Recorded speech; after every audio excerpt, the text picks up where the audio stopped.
When life hands you lemons, just bail and run. I think that was the quote I was looking for. I just watched the movie Forgetting Sarah Marshall. For your love I will go far.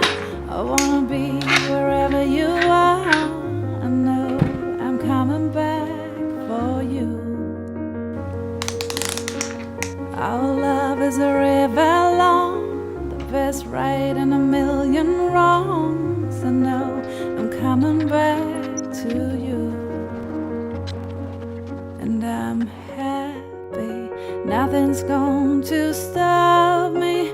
I'm making my way home, I'm making my way.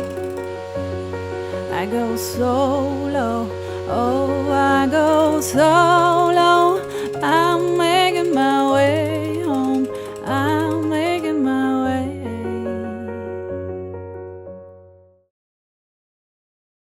Hey everyone, it is June 5th, 2021, 6 days after I was diagnosed with a bilateral pulmonary embolism.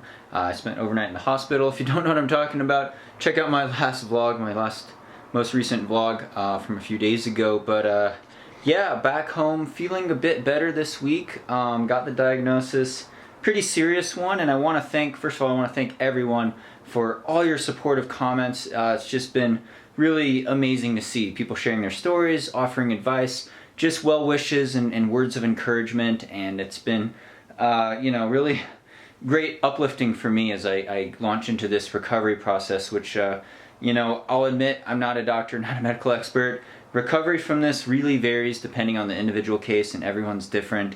And yeah, there's a lot of unknowns as well, a lot of more testing to be done, a lot more pricks and things like that. And yeah, I mean, right off the bat, I'm just thankful to be alive. And it's quite a journey, something serious that I never thought I'd encounter in my 30s. I'm 35, but something that I never thought would happen to me, at least at this age, at this stage in life, and facing these new challenges. I'll admit, it's kind of scary. It's really scary, and it puts things in perspective with life, with running, with your career, loved ones and family, but also, what kind of maybe positive impact hopefully you could leave on the world, or being more sensitive, I guess, to others and their struggles, because you never know what other people are going through, whether or not they're on blood thinners, or they had to overcome some sort of adversity, or they lost a close loved one in life recently, or something like that. So really just you guys are amazing and awesome. The comments, the generosity of the running community is just really inspired me, and it never ceases to amaze me. So that's all thanks to you guys for just watching these videos and subscribing and liking on here. It really helps me out a lot. And some of you really kind and overly generous people had mentioned a GoFundMe type of page. I'm not going to do that. I really do appreciate that, but no, it's that's for some people that are really who have to spend a really long time in the hospital and have really big hospital bills. I don't know what my hospital bill is going to be, but people that are financially struggling a lot more than I am, I think the GoFundMe is great for a lot of those people. But I will say, just supporting our business, our coaching business that Coach Sandy and I run, Higher Running, really helps us out a lot, because that is a big part of our income. And since we're self-employed, we have our self-employed health insurance. And of course, if you have health insurance in the US, maybe how it goes with catastrophic types of plans, which is what I have. So, I don't know what the bill is going to be overnight in the hospital with emergency room treatment like that, and all these tests, and pretty expensive blood thinner medication, I will say. There's a lot of unknowns, but supporting our coaching business and supporting the Patreon page for this channel and the video work, that means the world to me. And so those are, just watching these videos so really helps. So thank you from the bottom of my heart. I can't thank you guys enough.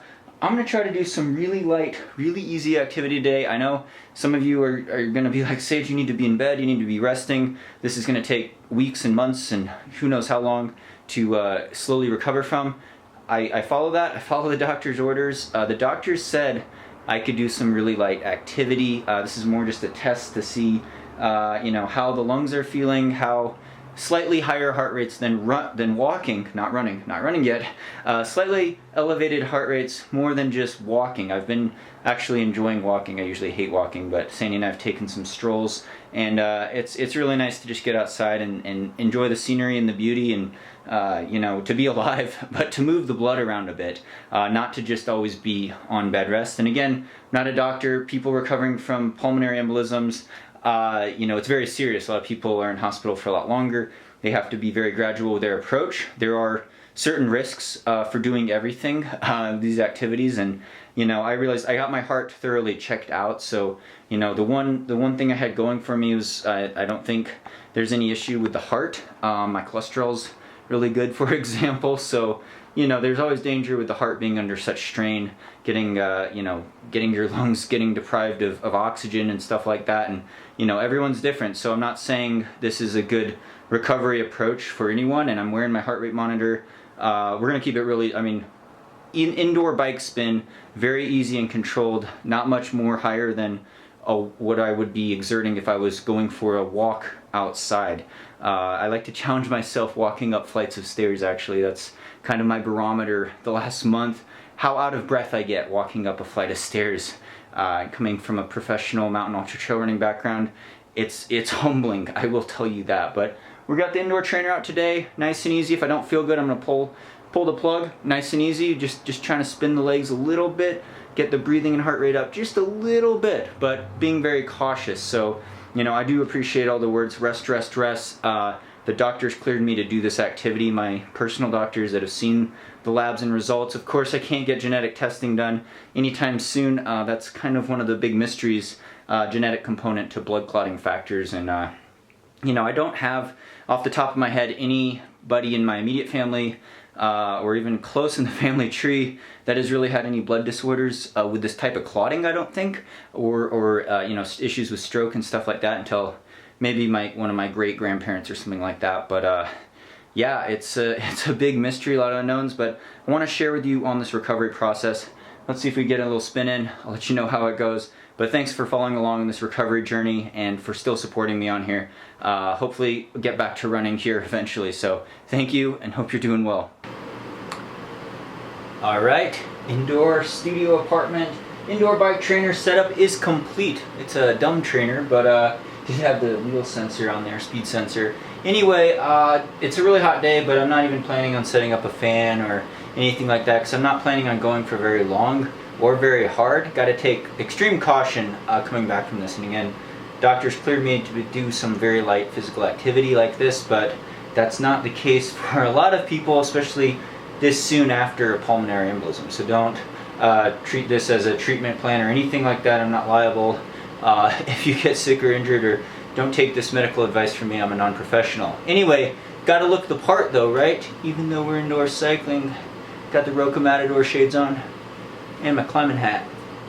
Got the Coros watch, pace 2, set to indoor bike mode. Get the heart rate going. Looks like my pulse is at about 80 right now, so we'll see how this goes. I'm not guaranteeing you guys I could even keep this up for more than a couple minutes, and I'm just going to ease into it. If I could figure out how to clip my clipless pedals in again. It's the reason I don't do this outside. Oh yeah. Okay. And we're off. Definitely don't want to strain a muscle or anything like that. Just got to take it real easy spinning. Real low gear. Just nice and gentle. Just getting the blood flowing again. I'll let you guys know, but if all goes well, we'll probably go a maximum of about 20 minutes. If not, I have no hesitation for going less.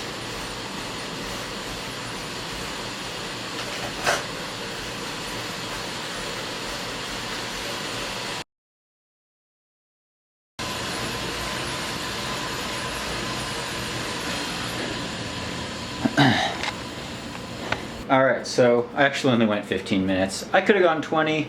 I just want to be ultra conservative and kind of just be on the safe side. And, you know, definitely the breathing, I just want to remind the lungs they're there, you know. And it's going to be a slow recovery.